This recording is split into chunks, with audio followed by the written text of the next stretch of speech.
Well, we've been hearing that, and I just want to make it very clear to anyone who is threatening any form of unrest, they will be followed up and they will be arrested.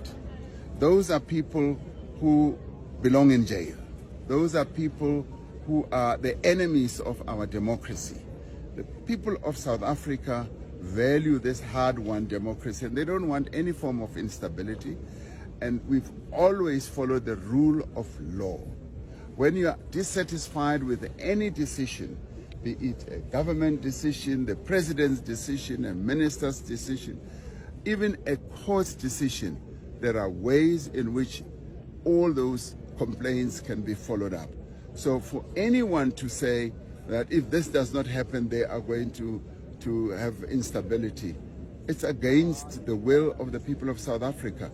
And I can promise you, those people will be followed up. We will arrest them.